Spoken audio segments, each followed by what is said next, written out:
meeting. That's Sandra has made that motion. Is there a second? I'll second it. All right, motion's been made and seconded.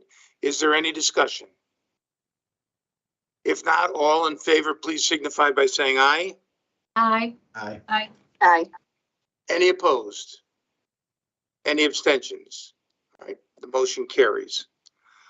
Item number 3 on the agenda is the discussion and the approval of the draft 2021 report of the ADA Advisory Board, which report will be sent to the Chief Justice upon approval by the board. That as well has been previously emailed to everyone. You've had an opportunity to review the report. I will note that as usual, the report is particularly well written. It's very concise and tells a story of the activities of the board. I commend the writers, Heather, for the great job that you always do, Heather, in drafting that report, and for everyone who participated in the drafting of the report.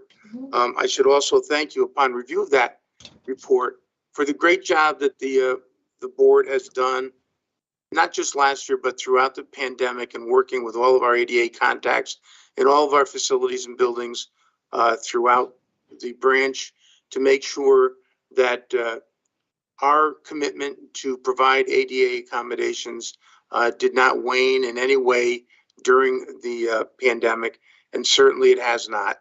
And it's not only for our employees, but I note as well that there have been significant ADA accommodations that have been made to judges who need them as well. And those are much appreciated, including one that was made this morning. So thank you, Sandra, for your great efforts in that regard. So again, you've had an opportunity to review the draft report. At this point, a motion to approve the draft report would be in order. Motion to approve the draft report. Motion has been made. Is there a second? Second. All right.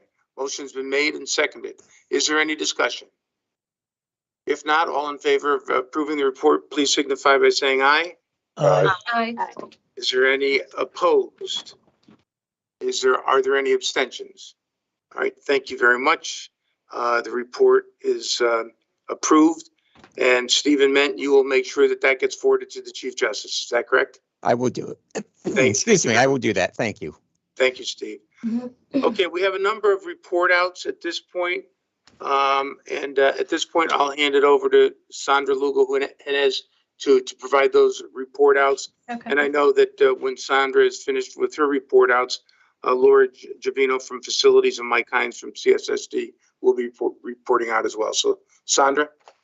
Thank you, Judge. We'll probably be going back and forth. I just Okay. want to highlight before we start with the ongoing initiatives, something worthy of note, which is in 2021, the National Center for Access to Justice at Fordham Law School released their Justice Index 2020. It's something they do.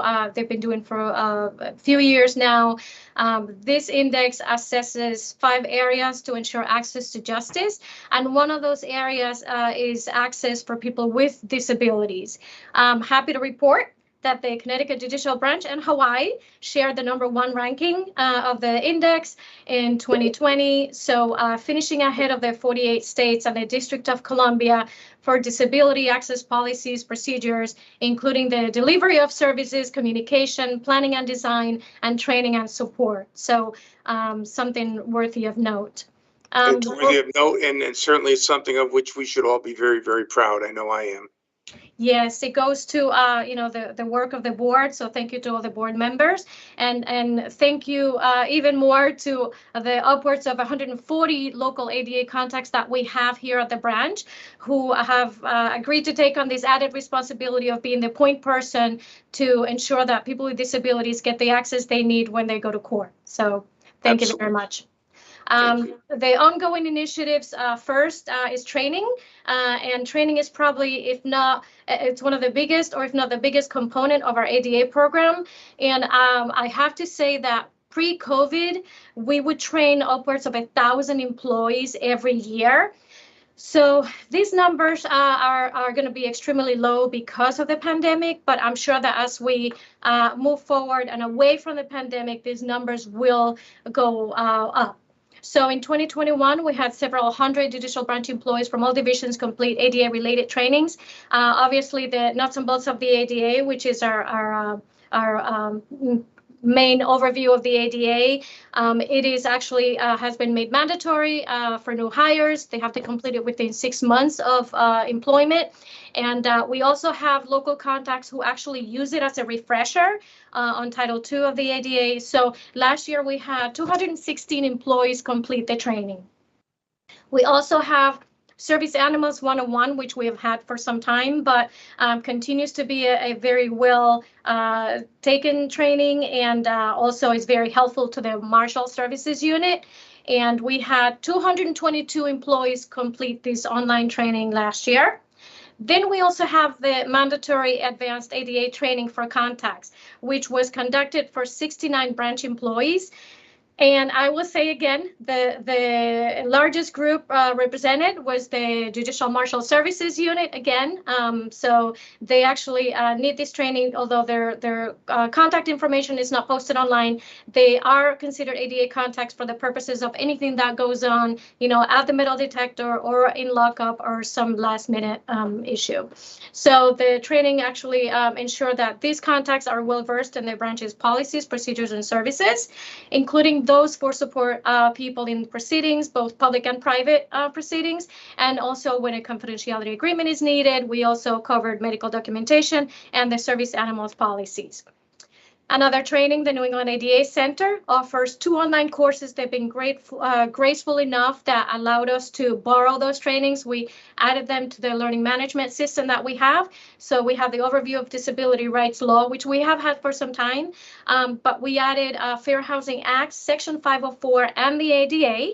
So we had about 45 employees take this online training. Briefly going to turn it over to Mike. Shout out to CSSD. They have an excellent and pretty extensive training catalog. So Mike, do you want to talk about your training? I'd be happy to, Sandra, and thank you. And thanks for your work along with Heather and everyone else on the report. Employees of the Judicial Branch Court Support Services Division work with clients on pretrial supervision, family relations, adult and juvenile probation, as well as individuals released from confinement. Some of these individuals do have disabilities, and court support services make certain that all newly hired employees are given nuts and bolts of ADA at their pre-service training prior to being assigned any caseload. Other ADA offerings to existing CSSD staff include, but are not limited to, mental health and co-occurring disorders, youth mental health and first aid, borderline personality disorders, introduction to trauma, and building resiliency and exploring trauma. So again, Sandra and Heather, I want to thank you too for spearheading this and including me in the report. Thank you. Of course, thank you and your training unit for providing all the statistics and all the information we needed for the report. Thank you.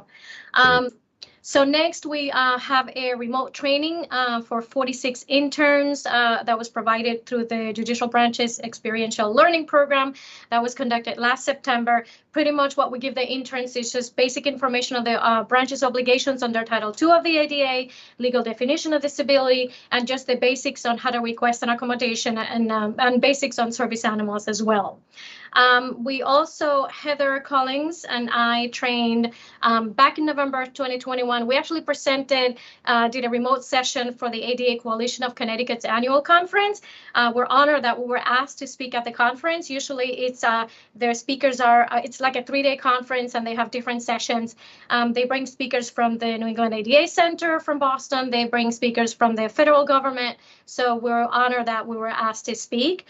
Our session was well attended. We had about 40 attendees. They were all representatives from the different Connecticut municipalities, and they were all ADA coordinators for their municipalities and also from other public facilities and other state agencies. So pretty much we talked about how the branch has evolved over the years to improve access for people with disabilities, talked about our long-term strategic plan, talked about developing, implementing policies, our process on how to request accommodations, and shared a lot of information. And Heather's typical fashion, she followed it up with a very lengthy email with tons of links and resources of everything that we discussed, and they had questions, so we were able to research a few things for them and send it over. So thank you, Heather. The next is the Administrative Services Division, Human Resource Management Unit. They provided Title I supervisory training to the division Human Resources Management staff in 2021. And finally, on their training, we have Heather Collins also is in charge of sending an email newsletter. We call it e-news you can use. It is sent bi-monthly to all the contacts out in the field. And actually, any staff who wants to receive it, they don't have to be contacts to receive it. So her distribution list keeps growing. It includes information about training, any policy updates, procedural changes, and anything, any other ADA-related news that are worth mentioning. So now the next topic is facilities. So Sandra? Laura.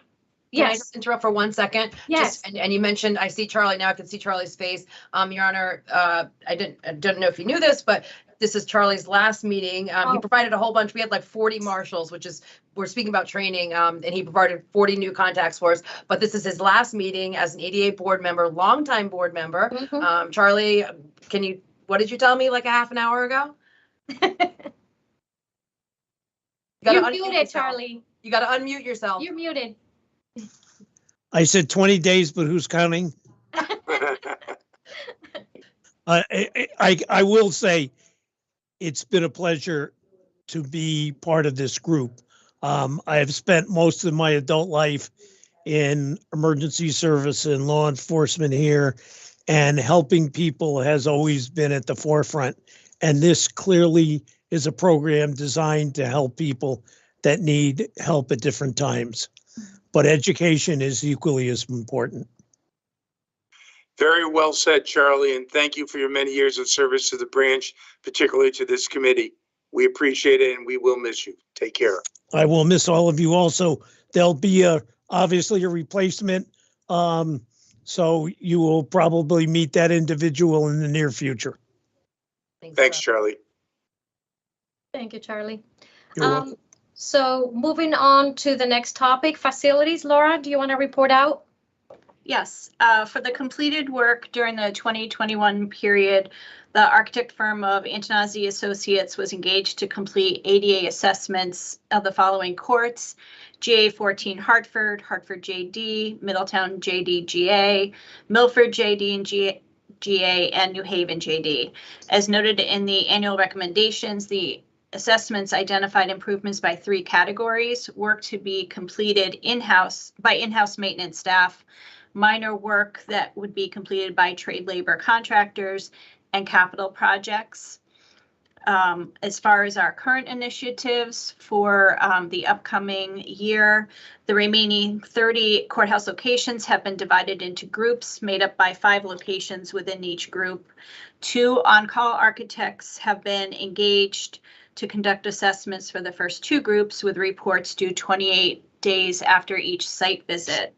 The reports will again follow the same criteria as noted previously, with improvements defined by 3 categories. To date, reports have been received for Hartford Juvenile and Danielson GA, and assessments are underway at the other courthouses. I just also wanted to note that the facilities unit has added an architect to its staff, and his priority is to review the assessments and to start rolling on the improvements, especially in the first category, the work that will be completed by in-house maintenance staff. We also are still working with the DOJ and AG offices regarding the 3-category approach and the improvements that will be initiated. So I do feel positive that we have a new staff person dedicated to this among all of his other tasks. So we should be moving along. I think that's a great report, Laura. I'm glad you highlighted our cooperation with the Department of Justice and the United States Attorney's Office. I know there are other states in the nation that have not forged that kind of a working relationship with the Department of Justice, and they fail to do so at their own peril. I think that DOJ is is pleased with the progress that we've made over the years and our ongoing commitment to upgrade all of our facilities, courthouses, and offices to be ADA compliant. It's no small task, and they recognize the challenges, particularly when we don't control the purse strings. We don't have the unilateral ability to make all of these massive changes. Joe Del Campo in legal has worked with us to make the executive branch, the governor's office, aware of the risks that we face by not paying prompt attention to ADA issues. So we've sensitized the executive branch, the policymakers, and those who control the purse strings as to the sensitivity of this issue as well. So I thank you, Laura, and the facilities unit for the great job you're doing in coordinating all these plans. Thank you. Next topic is the law libraries, and I'll report out on their behalf.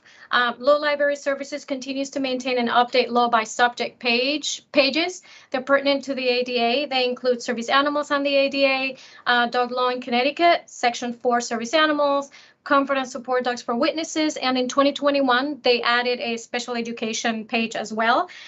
They still have, they offer handheld magnifying glasses at the libraries. They are also familiar with computer accessibility settings, which they use the appropriate settings to accommodate patrons using the public access computer. So thank you. We'd love to collaborate with them. They also had originally created an ADA resources page for us, which we continue to maintain updated. So next topic is technology. So in 2021, we redesigned our ADA internet page, our page that's available to the public. We wanted it to be more intuitive, more user-friendly, trying to break down the information down into smaller pieces to allow the public to find basic information about coming to court, how to request an accommodation, how to find a local ADA contact person, finding easily the forms, brochures, and any other general information. And additionally, we added to that page a new quick answers to your questions card. So for staff, we also redesigned the intranet ADA homepage, and this allows the staff to a simple way to answer the most basic questions about the ADA. We we try to group the information using the auxiliary aids such as FM kits and pocket talkers, which are portable amplifiers. How to help somebody secure an accommodation, information about training, a section on the policies and guidelines, and who to contact for assistance, because they're out in the field, but the centralized ADA office provide assistance to all of those upwards of 140 plus ADA contacts. And technically any staff that will call our office, we will assist with any ADA request that they get. We also consolidated, and probably this is one of the most important changes we've had this past year. We consolidated the process of scheduling services with our vendors, specifically sign language services. So for American Sign Language, certified deaf interpreters, and also centralized the CART services. And CART stands for Communication Access Real-Time Translation.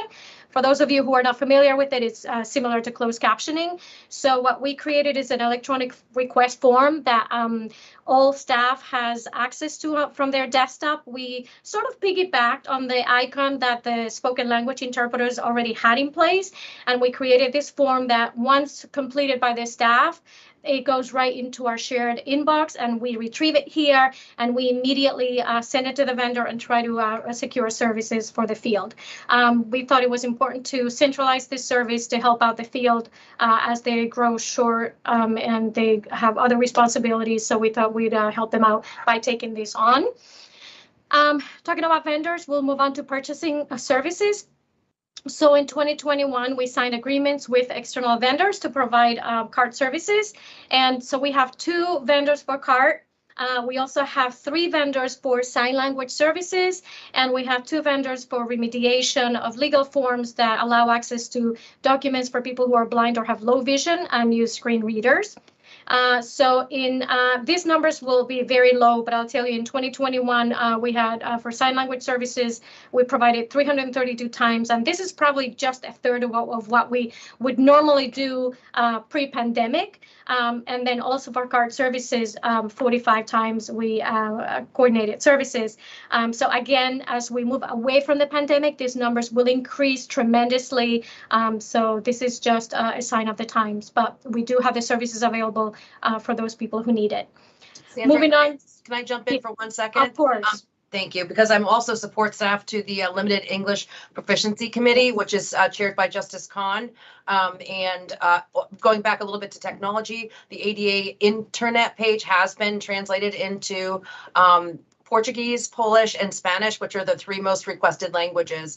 And that's been a big passion of Justice Khan's to ensure language access as well. And we recently here in the centralized ADA office had a call from a JD, and the individual was Portuguese speaking. They needed an accommodation, so the page was accessible. But as you'll see, Sandra's going to talk about the recommendations. We're going to start translating some other forms. We do have some. The request for accommodation form itself has been translated, but now the pages, and so we're going to take that a step further. But I just did want to shout out to the LEP committee as well, and their interest in assisting people with disabilities for whom English is a second language. So thanks. Sorry to interrupt. No, that's fine. Thank you. Any other comments before we move on to future initiatives?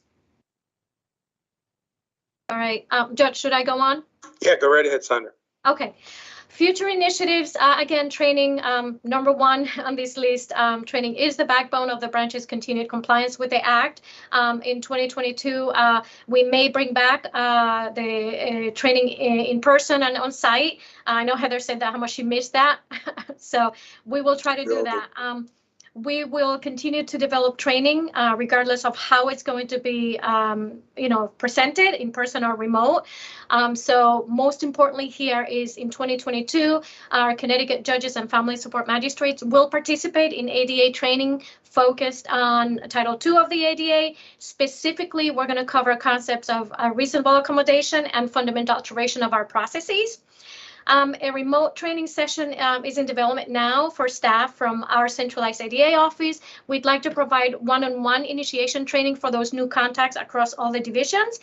Usually we wait and we have them sign up for nuts and bolts of the ADA. But we think that it's extremely important nowadays to get them prepared to hit the ground running. So this remote training session will assist with that. The branch has previously been invited to provide Title II training on the Act to probate court officials and staff. This was done a few years ago, and it was very well received and very well attended. We had over 80 people attend this training. And if the public health crisis abates, the training may occur again. I know we have been asked to do it. We are willing and able to do it again. Then the Administrative Services Division will continue to provide Title I training to supervisors.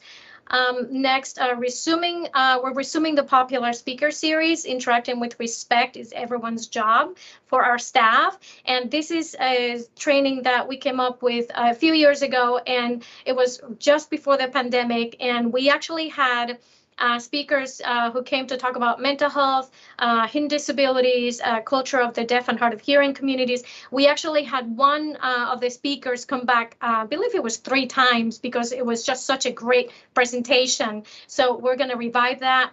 Don't know if it's going to be just one speaker or a panel of speakers, but we're working on that right now. We will also continue training the interns through their experiential learning program. Regarding information, like Heather said, the board will request the Interpreter and Translator Services Unit to translate the procedure for members of the public to request an accommodation under the ADA. We'd like that translated just like our homepage into Spanish, Portuguese, and Polish, as those are the most common 3 languages requested in Connecticut by limited English proficient individuals. We will also develop a brochure for members of the bar on Title II of the ADA, which is going to include information on how to request an accommodation, be it for their clients or themselves. The next last topic is facilities, and I believe Laura already addressed this future initiative. So if anybody wants to add anything, if I missed anything, please jump right in. That is all I have on the report. So if there are no comments, then I'll just turn it over to Judge Carroll once again. Thank you for the great report, Sandra, and thank you for the great work you do every day. You never say no to us, and we're most grateful. Really are. My All right, pleasure. we don't have an item on the agenda of other business, but is there any other business that anyone would like to raise at this point? Okay, if not, I guess the next item on the agenda is setting the next meeting. I hope before the next meeting, Sandra, the state court administrator in Hawaii, Rodney Mail, is a very good friend of mine. And I think I'm going to reach out to him before our next meeting and see if he would be willing to host me in Hawaii to show me exactly what they're doing in Hawaii that warranted a tie with Connecticut. So I can bring back. Sounds great. To us. All right, Stephen Ment, do you have a suggestion as to our next meeting date? Judge, if it's okay with you, perhaps we'll hold off on scheduling the meeting, but as the year moves forward, we will reach out to you, obviously, and the members to see if there's a convenient date, Okay. approximately 1 year from now. All right, then, great. I again thank you all for the great job you do on this board and the great job you do in your regular jobs every day as well. I know that this is not the only responsibility you have, and with everything you do, you make Judge Bizzuto, the Chief Justice, and me very proud. We're very grateful. So thank you all and have a good day. I'll declare the Thank you, meeting Judge. Thank you, Judge. Thanks, Ed. Everyone. Bye-bye. Thank you. Thank you.